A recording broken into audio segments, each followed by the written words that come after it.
ಸ್ನೇಹಿತರೆ ನಮಸ್ಕಾರ. ಏಪ್ರಿಲ್ ತಿಂಗಳ ಪಿಂಚಣಿ ಹಣ ನಿಮ್ಮೆಲ್ಲರ ಖಾತೆಗಳಿಗೆ ಜಮಾ ಆಗ್ತಾ ಇದೆ. ಹೌದು, ಬಹುದಿನದಿಂದ ನಿರೀಕ್ಷೆ ಇತ್ತು ನಿಮಗೆ ಪಿಂಚಣಿ ಹೆಚ್ಚಳ ಆಗತ್ತೆ ಅಂತ. ಅದರಲ್ಲಿ ಹಿರಿಯ ನಾಗರಿಕರು ಕೂಡ ಬಹಳಷ್ಟು ಜನ ಕಾಯ್ತಾ ಇದ್ದಾರೆ. ವಿಧವಾ ಮಹಿಳೆಯರಿಗೂ ಕೂಡ ಹೆಚ್ಚಳ ಆಗತ್ತೆ ಅನ್ನುವಂತಹ ಸುದ್ದಿ ಕೂಡ ಸಿಗ್ತಾ ಇತ್ತು. ಹಾಗಾದ್ರೆ ಬನ್ನಿ, ಯಾರ್ಯಾರಿಗೆ ಎಷ್ಟರ ಮಟ್ಟಿಗೆ ಹೆಚ್ಚಳ ಆಗ್ತಾ ಇದೆ, ಜೊತೆಗೆ ಹಿಂದಿನ ಕಂತುಗಳು ನಿಮಗೆ ಬಂದಿಲ್ಲ ಅಂದ್ರೆ ಮುಂದೆ ಯಾವ ಕಂತುಗಳನ್ನು ಕೂಡ ನೀವು ಪಡ್ಕೊಳ್ಳೋದಿಲ್ಲ. ಇದು ಮಾತ್ರ ನಿಜ. ಯಾಕಂದ್ರೆ ಸರ್ಕಾರ ವೆರಿಫಿಕೇಶನ್ ಮೇಲೆ ವೆರಿಫಿಕೇಶನ್, ಬರೀ ಈ ಒಂದು ಯೋಜನೆಗಳಲ್ಲಿ ಅಷ್ಟೇ ಅಲ್ಲ, ಪ್ರತಿಯೊಂದು ಯೋಜನೆಗಳಲ್ಲಿ ರಾಜ್ಯ ಸರ್ಕಾರ ಏನ್ ಮಾಡ್ತಾ ಇದೆ, ತಲೆ ಹಾಕ್ತಾ ಇದೆ, ವೆರಿಫಿಕೇಶನ್ ಮಾಡ್ತಾ ಇದೆ, ಎಲ್ಲರನ್ನು ಕೂಡ ತೆಗೆದಾಕ್ತಾ ಇದೆ. ಯಾರು ಎಲಿಜಿಬಿಲಿಟಿಯನ್ನ ಹೊಂದಿರ್ತೀರಿ ಅವರನ್ನ ಮಾತ್ರ ಉಳಿಸ್ಕೊಳ್ಳುತ್ತೆ. ಅದರಲ್ಲಿ ಈಗ ಅನುಮಾನ ಬಂದಂತವರು ಎಲಿಜಿಬಿಲಿಟಿ ಹೊಂದಿರ್ತಾರೆ, ಆದ್ರೆ ಅನುಮಾನ ಬಂದರೂ ಸಹಿತ ಅವರನ್ನ ತೆಗೆದಾಕ್ತಾ ಇದ್ದಾರೆ. ಹಾಗಾದ್ರೆ ಬನ್ನಿ, ನಿಮಗೆ ಕಂಟಿನ್ಯೂ ಆಗಿ ದುಡ್ಡು ಬರಬೇಕಂದ್ರೆ ಏನು ಮಾಡಬೇಕು, ಖುದ್ದಾಗೆ ಸರ್ಕಾರವೇ ಇನ್ಫಾರ್ಮೇಶನ್ ಕೊಟ್ಟಿದೆ, ಅದರ ಬಗ್ಗೆ ಬಿಡಿಸಿ ಹೇಳುವಂತಹ ಪ್ರಯತ್ನ ಮಾಡ್ತೀನಿ. ಸೊ ತೀರಾ ಇಂಪಾರ್ಟೆಂಟ್ ಮಾಹಿತಿ. ರಾಜ್ಯದ ಎಲ್ಲ ಪಿಂಚಣಿದಾರರು ಈ ವಿಡಿಯೋನ ಆದಷ್ಟು ಕೊನೆವರೆಗೂ ವಾಚ್ ಮಾಡಿ.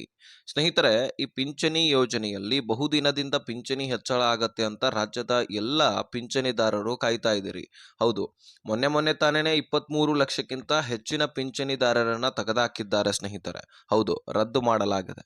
ಅದರಲ್ಲಿ ವಿಧವಾ ಮಹಿಳೆಯರು ಬಂದ್ರು, ಅಂಗವಿಕಲರು ಬಂದ್ರು, ಇನ್ನು ಹಿರಿಯ ನಾಗರಿಕರು ಕೂಡ ಬಂದ್ರು. ಸೊ ಇಷ್ಟೆಲ್ಲ ಒಂದು ಫಲಾನುಭವಿಗಳಲ್ಲಿ 23 ಲಕ್ಷ ಫಲಾನುಭವಿಗಳನ್ನ ತೆಗೆದುಹಾಕಲಾಗಿದೆ. ಅದರಲ್ಲಿ ಯಾಕೆ ತೆಗೆದುಹಾಕಿದ್ದಾರೆ ಅಂದ್ರೆ, ಸದ್ಯಕ್ಕೆ ಸಿಕ್ಕ ಮಾಹಿತಿ ಪ್ರಕಾರ ಫೇಕ್ ಡಾಕ್ಯುಮೆಂಟ್ಸ್ಗಳನ್ನ ಬಹಳಷ್ಟು ಜನ ಮಾಡಿಕೊಂಡು ಇದಕ್ಕೆ ಯೋಜನೆಯನ್ನ ಪಡ್ಕೊಳ್ತಾ ಇದ್ರಂತೆ. ಇನ್ನು ಶ್ರೀಮಂತರಿದ್ರು ಸಹಿತ ಈ ಯೋಜನೆಯನ್ನ ಪಡ್ಕೊಳ್ತಾ ಇದ್ರಂತೆ. ಇನ್ನು ಮುಖ್ಯವಾಗಿ ಏನಪ್ಪಾ ಅಂದ್ರೆ, ಬಹಳಷ್ಟು ಜನ ತೀರಿ ಹೋಗಿದ್ರು ಸಹಿತ ಇನ್ನೂ ಕೂಡ ಪಿಂಚಣಿ ಪಡ್ಕೊಳ್ತಾ ಇದ್ದಾರಂತೆ.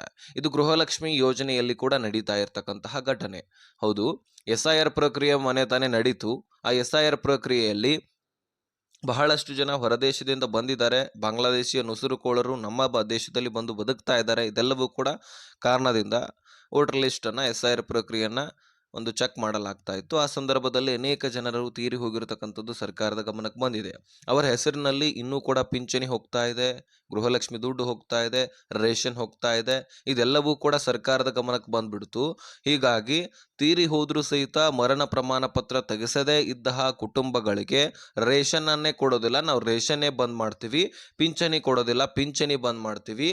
ನೀವು ಏನಾದ್ರೂ ಕಾನೂನು ಬಾಹಿರ ಚಟುವಟಿಕೆ ಮಾಡಿದ್ರೆ, ಅಂದ್ರೆ ಸರ್ಕಾರದ ವಿರುದ್ಧ ಚಟುವಟಿಕೆ ಇದು. ಸರ್ಕಾರ ಹೇಳುತ್ತೆ, ನೀವು ಎಲಿಜಿಬಲ್ ಇದ್ರೆ ಮಾತ್ರ ನಾವು ದುಡ್ಡು ಕೊಡ್ತೀವಿ, ನೀವು ಈ ರೀತಿ ಮಾಡೋದ್ರಿಂದ ನಿಮ್ಮ ರೇಷನ್ಸ್ ಕಾರ್ಡ್ಗಳನ್ನ ನಾವೇ ಖುದ್ದಾಗಿ ರದ್ದು ಮಾಡ್ತೀವಿ ಅಂತ ಹೇಳುತ್ತೆ. ಹಾಗಾಗಿ ಗಮನದಲ್ಲಿಟ್ಕೊಳ್ಳಿ, ನೀವು ಯಾರು ಈ ಯೋಜನೆಗಳನ್ನ ಸರ್ಕಾರದ ವಿರುದ್ಧವಾಗಿ ಪಡ್ಕೊಳ್ತಾ ಇದ್ರಿ, ಎಲ್ಲರದು ಕೂಡ ರದ್ದಾಗ್ತಾ ಇದೆ. ಇನ್ನು ಅನುಮಾನ ಬಂದರೂ ಸಹಿತ ರದ್ದು ಮಾಡಲಾಗತ್ತೆ. ವೋಟರ್ ಐಡಿಯಲ್ಲಿ ಲಿಸ್ಟ್ನಲ್ಲಿ ಸಿಗದಿದ್ದವರು ಕೂಡ ರದ್ದು ಮಾಡಲಾಗ್ತಾ ಇದೆ. ಸೊ ನೀವು ಬದುಕಿದಿರಿ, ನೀವು ಪಿಂಚಣಿ ಯೋಜನೆಗೆ ಅರ್ಹತೆ ಹೊಂದಿದಿರಿ, ಆದರೂ ಸಹಿತ ದುಡ್ಡು ಬರ್ತಾ ಇಲ್ಲ ಅಂದ್ರೆ ಅದಕ್ಕೊಂದು ಸೊಲ್ಯೂಷನ್ ಇದೆ. ಹೌದು, ಖಂಡಿತವಾಗ್ಲೂ ಒಂದು ಸೊಲ್ಯೂಷನ್ ಇದೆ. ಅದು ಏನಪ್ಪಾ ಅಂದ್ರೆ, ನಿಮ್ಮ ಲೈಫ್ ಸರ್ಟಿಫಿಕೇಟು, ಜೀವಿತ ಪ್ರಮಾಣ ಪತ್ರ ಅಂತ ನಾವು ಕರಿತೀವಿ. ಆ ಜೀವಿತ ಪ್ರಮಾಣ ಪತ್ರವನ್ನ ಏನ್ ಮಾಡ್ಬೇಕು, ನೀವು ನಿಮ್ಮ ಯಾವ ಬ್ಯಾಂಕ್ ಅಕೌಂಟನ್ನು ಪಿಂಚಣಿ ಯೋಜನೆಗೆ ಲಿಂಕ್ ಮಾಡಿಸಿರ್ತೀರಿ ನೋಡಿ, ಆ ಒಂದು ಬ್ಯಾಂಕ್ಗೆ ಹೋಗಬೇಕು. ಆ ಬ್ಯಾಂಕ್ಗೆ ಹೋಗಿ ಅಲ್ಲಿರ್ತಕ್ಕಂತಹ ಅಧಿಕಾರಿಗಳಿಗೆ ಈ ಲೈಫ್ ಸರ್ಟಿಫಿಕೇಟನ್ನು ಸಬ್ಮಿಟ್ ಮಾಡಬೇಕು. ಅವರು ಮೇಲಧಿಕಾರಿಗಳಿಗೆ ಕಳಿಸ್ತಾರೆ. ಅದರ ಬಗ್ಗೆ ವೆರಿಫಿಕೇಶನ್ ಆಗುತ್ತೆ, ನೀವು ಕೂಡ ಬದುಕಿದಿರಾ ಅಂತಕ್ಕಂಥದ್ದು ಕನ್ಫರ್ಮ್ ಆಗುತ್ತೆ. ಮತ್ತೆ ನಿಮಗೆ ಎಂದಿನಂತೆ ದುಡ್ಡು ಜಮಾ ಆಗ್ಲಿಕ್ಕೆ ಪ್ರಾರಂಭವಾಗುತ್ತೆ. ಇಲ್ಲ, ನಮಗೆ ಅಂಗವಿಕಲರಿದ್ದೀವಿ, ವಯಸ್ಸಾಗಿದೆ, ನಮಗೆ ಹೋಗ್ಲಿಕ್ಕೆ ಆಗೋದಿಲ್ಲ ಅಂತ ಅನ್ನೋದಾದ್ರೆ ನಿಮ್ಮ ಕುಟುಂಬಸ್ಥರನ್ನ ಯಾರಾದರೂ ಕಳುಹಿಸಿ ವಿಡಿಯೋ ಕಾಲ್ನ ಮುಖಾಂತರ ಕನ್ಫರ್ಮ್ ಮಾಡಿದ್ರೆ ಸಾಕು, ಅಧಿಕಾರಿಗಳಿಗೆ ಕನ್ಫರ್ಮ್ ಆಗುತ್ತೆ.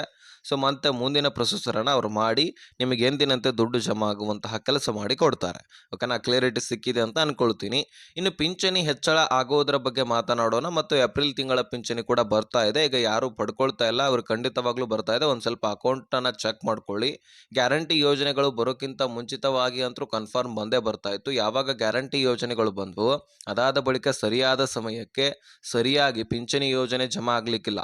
ಯಾಕಂದ್ರೆ ಪಿಂಚಣಿ ಪ್ರತಿ ತಿಂಗಳು, ಅಂದ್ರೆ ಈಗ ಏಪ್ರಿಲ್ ಪ್ರಾರಂಭವಾಯಿತು ಅಂದ್ರೆ 1ನೇ ತಾರೀಕು ಹಿಡ್ಕೊಂಡು 5ನೇ ತಾರೀಕು ಒಳಗಾಗಿ ಕ್ಲಿಯರ್ ಆಗ್ಬಿಡ್ತಾ ಇತ್ತು. ಮೇ ಪ್ರಾರಂಭವಾದ್ರೆ ಮೇ ತಿಂಗಳ ಹಣ ಮೇನಲ್ಲಿನೇ 1ನೇ ತಾರೀಕು ಹಿಡ್ಕೊಂಡು 5ನೇ ತಾರೀಕು ಒಳಗೂ ಕ್ಲಿಯರ್ ಆಗ್ತಾ ಇತ್ತು.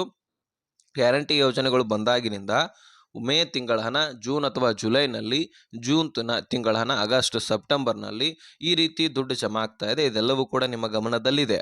ಸೊ ಸರ್ಕಾರದ ಬಳಿ ದುಡ್ಡು ಇದೆಯಾ ಇಲ್ವಾ ಅನ್ನುವಂಥದ್ದು ಬೇರೆ ಪ್ರಶ್ನೆ. ಆದರೆ ಈ ಗ್ಯಾರಂಟಿ ಯೋಜನೆಗಳು ಶಾಶ್ವತ ಅಲ್ಲ. ಈ ಪಿಂಚಣಿ ಯೋಜನೆ ಶಾಶ್ವತ. ಯಾವುದೇ ಪಕ್ಷ ಬಂದರೂ ಸಹಿತ ಈ ಯೋಜನೆಯನ್ನ ಕೊಡಲೇಬೇಕು. ಅದನ್ನ ಬಿಟ್ಟು ಬೇರೆ ಆಪ್ಷನ್ನೇ ಇಲ್ಲ. ಬಿಜೆಪಿ ಬರಲಿ, ಕಾಂಗ್ರೆಸ್ ಬರಲಿ, JDS ಬರಲಿ, ಈ ಪಿಂಚಣಿದಾರರಿಗೆ ಪಿಂಚಣಿ ಯೋಜನೆಯನ್ನ, ಪಿಂಚಣಿ ದುಡ್ಡನ್ನ ಕೊಡಲೇಬೇಕು. ಇನ್ನು ಪಿಂಚಣಿ ಹೆಚ್ಚಳ ಆಗೋದ್ರ ಬಗ್ಗೆ ನಿಮಗೆ ಮಾಹಿತಿಯನ್ನು ತಿಳಿಸಿಕೊಡೋದಾದ್ರೆ, ಸ್ನೇಹಿತರೆ, ಕೇಂದ್ರ ಸರ್ಕಾರದಿಂದನೂ ಕೂಡ ವಿಧವಾ ಮಹಿಳೆಯರಿಗೆ ಪಿಂಚಣಿ ಹೆಚ್ಚಳ ಆಗುವಂತಹ ಎಲ್ಲ ಸಾಧ್ಯತೆ ಇದೆ. ಆದರೆ ಕೇವಲ ಒಂದೆರಡು ರಾಜ್ಯಗಳಲ್ಲಿ ಮಾಡ್ಲಿಕ್ಕಾಗೋದಿಲ್ಲ. ಸರ್ಕಾರಕ್ಕೆ ತುಂಬಾನೇ ಲಾಸು ಎಲ್ಲ ರಾಜ್ಯಗಳಲ್ಲಿ ಮಾಡಿದ್ರು ಸಹಿತ. ಈಗ ಮುಖ್ಯವಾಗಿ ಮಾಡಿದ್ರು ಕರ್ನಾಟಕ ರಾಜ್ಯ ಸೇರಿದಂತೆ, ಅಂದ್ರೆ ನಮ್ಮ ರಾಜ್ಯವನ್ನು ಕೂಡ ತೆಗೆದುಕೊಳ್ಳುತ್ತೆ. ಉತ್ತರ ಪ್ರದೇಶ, ಬಿಹಾರ, ಮಹಾರಾಷ್ಟ್ರ, ಹರಿಯಾಣ, ಮಧ್ಯಪ್ರದೇಶ, ರಾಜಸ್ಥಾನ, ಸೊ ಹೀಗೆ ಹಲವಾರು ರಾಜ್ಯಗಳಲ್ಲಿ ಕೂಡ ಈ ಪಿಂಚಣಿಯನ್ನ ಹೆಚ್ಚಳ ಮಾಡಬೇಕಾಗತ್ತೆ. ಉದಾಹರಣೆಗೆ ಹೆಚ್ಚಳ ಮಾಡಿದ್ರೆ ನಮ್ಮ ರಾಜ್ಯದಲ್ಲಿ ವಿಧವಾ ಮಹಿಳೆಯರ ಬೆಳವಣಿಗೆಗೆ, ಅವರ ಸಬಲೀಕರಣಕ್ಕೆ, ಅವರ ಉನ್ನತೀಕರಣಕ್ಕೆ, ಅವರ ಮಕ್ಕಳ ವಿದ್ಯಾಭ್ಯಾಸಕ್ಕೆ ತುಂಬಾನೇ ತೊಂದರೆ. ಹೀಗಾಗಿ ಒಂದಿಷ್ಟು ಧನ ಸಹಾಯ ಈ ಪಿಂಚಣಿ ಯೋಜನೆಯ ಮುಖಾಂತರ ಸಿಕ್ಕರೆ ಮತ್ತಷ್ಟು ಬೆಟರ್ ಅಲ್ವಾ? ಸೊ ಹೆಚ್ಚಳ ಮಾಡಬಹುದಾದಂತಹ ಸಾಧ್ಯತೆ ಇದೆ. ಆದರೆ ನಿರೀಕ್ಷೆ 900ರಿಂದ 800ರಿಂದ 2200ವರೆಗೂ ತನಕ ಇದೆ. ಆದರೆ ಅದರಲ್ಲಿ ಎಷ್ಟು ಹೆಚ್ಚಳ ಮಾಡ್ತಾರೋ ಅನ್ನುವಂಥದ್ದು ಕಾಯ್ದು ನೋಡಬೇಕು. ಇನ್ನು ಆಯಾ ರಾಜ್ಯಗಳಲ್ಲಿ ಇಂತಿಷ್ಟು ಅಂತ ಹೆಚ್ಚಳ ಆಗ್ತಾ ಇದೆ. ಉತ್ತರ ಪ್ರದೇಶದಲ್ಲಿ 500ಕ್ಕಿದ್ದಂಥದ್ದು 1500, ಬಿಹಾರದಲ್ಲಿ 600ಕ್ಕಿದ್ದಂಥದ್ದು 2000, ಮಹಾರಾಷ್ಟ್ರದಲ್ಲಿ 800ಕ್ಕಿದ್ದಂಥದ್ದು 2000, ಹರಿಯಾಣದಲ್ಲಿ 1200ಕ್ಕಿದ್ದಂಥದ್ದು 2500, ಮಧ್ಯಪ್ರದೇಶದಲ್ಲಿ 1000ಕ್ಕಿದ್ದಂಥದ್ದು 3000, ರಾಜಸ್ಥಾನದಲ್ಲಿ 750ಕ್ಕಿದ್ದಂಥದ್ದು 2500. ಹೀಗೆ ಹಲವಾರು ತರದಲ್ಲಿ ಹೆಚ್ಚಳ ಆಗ್ತಾ ಇದೆ. ಇನ್ನು ನೀವು ಅಪ್ಲಿಕೇಶನ್ ಹಾಕಿಲ್ಲ ಅಂದ್ರೆ ನೀವು ನಾಡ ಕಚೇರಿಗೆ ಹೋಗಿ ಭೇಟಿ ಕೊಟ್ಟು ಅಲ್ಲಿ ಅಪ್ಲೈ ಮಾಡಬಹುದು. ಉದಾಹರಣೆಗೆ ನೀವು ಪತಿಯ ಮರಣ ಪ್ರಮಾಣ ಪತ್ರ ತೆಗೆದುಕೊಳ್ಬೇಕು, Aadhaar card, ration card, voter ID, bank passbook, ವಯಸ್ಸಿನ ಮತ್ತು ಆದಾಯ ಪ್ರಮಾಣ ಪತ್ರ, ಜಾತಿ ಪ್ರಮಾಣ ಪತ್ರ, ಪಾಸ್ಪೋರ್ಟ್ ಸೈಜ್ ಫೋಟೋ, ಮೊಬೈಲ್ ಸಂಖ್ಯೆ, ಶಾಶ್ವತ ವಾಸಸ್ಥಳ ಪ್ರಮಾಣ ಪತ್ರ. ನಾನು ಸ್ಪೀಡ್ ಆಗಿ ಹೇಳಿದ್ದೀನಿ, ಆದರೆ ಅರ್ಥ ಆಗಿದೆ ಅಂತ ಅನ್ಕೊಳ್ತೀನಿ. ಒಂದ್ಸಾರಿ ಹಿಂದೆ ಹೋಗಿ ನೋಡ್ಕೊಂಡ್ರೆ ಕ್ಲಿಯರಿಟಿ ಸಿಗತ್ತೆ. ಅದ್ರ ಬಗ್ಗೆ ಈಗಾಗಲೇ ಸಾಕಷ್ಟು ವಿಡಿಯೋದಲ್ಲಿ ಹೇಳಿದ್ದೀನಿ, ಹಾಗಾಗಿ ಅದರ ಬಗ್ಗೆ ಮತ್ತೆ ರಿಪೀಟ್ ಚರ್ಚೆ ಮಾಡೋದು ಬೇಡ. ಈಗ ಇನ್ನು ಹಿರಿಯ ನಾಗರಿಕರಿಗೆ ರಾಜ್ಯ ಸರ್ಕಾರವೇ ಖುದ್ದಾಗಿ ಹೆಚ್ಚಳ ಮಾಡಬಹುದಾದಂತಹ ಸಾಧ್ಯತೆ ಇದೆ ಅತಿ ಶೀಘ್ರದಲ್ಲಿ. ಯಾಕಂದ್ರೆ ಈಗಾಗಲೇ ಆಲ್ರೆಡಿ 2 ವರ್ಷದಿಂದ ಹೆಚ್ಚಳ ಮಾಡಬೇಕಂತ CM ಸಿದ್ದರಾಮಯ್ಯನವರು ಹೇಳ್ತಾನೆ ಬಂದಿದ್ದಾರೆ. ಕಾರಣಾಂತರಗಳಿಂದ ಆದ್ರೆ ಹೆಚ್ಚಳ ಮಾಡ್ಲಿಕ್ಕಾಗಿರ್ಲಿಲ್ಲ. ಈ ಬಾರಿ ಬಜೆಟ್ ಮಂಡನೆಯಲ್ಲಿ ಆದ್ರೂ ಬಜೆಟ್ ಮಂಡನೆಯಲ್ಲಿ ಗುಡ್ ನ್ಯೂಸ್ ಅನ್ನ ಕೊಡ್ತಾರಂತ ನಾವು ಅನ್ಕೊಂಡಿದ್ವಿ. ಆದ್ರೆ ಬಜೆಟ್ ಮಂಡನೆಯಲ್ಲಿ ಯಾವುದೇ ರೀತಿ ತರ ಘೋಷಣೆ ಆಗ್ಲಿಲ್ಲ. ಆದ್ರೆ ಈಗ ಅತಿ ಶೀಘ್ರದಲ್ಲಿ ಹೆಚ್ಚಳ ಮಾಡಬಹುದಾದಂತಹ ಸಾಧ್ಯತೆ ಇದೆ ಅಂತ ಅನಿಸ್ತಾ ಇದೆ. ಆದ್ರೆ ಬಹುತೇಕ ಬಹಳಷ್ಟು ನೀವು ಅನ್ಕೊಂಡಿರುವಷ್ಟಿಗೆ, ಅಂದ್ರೆ ನೀವು ಬಹಳಷ್ಟು ಜನ ಏನ್ ಅನ್ಕೊಂಡಿದ್ರಿ, 2000 ಅಥವಾ 2500 ತನಕ ಪಿಂಚಣಿ ಹೆಚ್ಚಳ ಆಗಬಹುದು, ಇದರಿಂದ ನಮಗೆ ತುಂಬಾನೇ ಹೆಲ್ಪ್ ಆಗುತ್ತೆ ಅಂತ.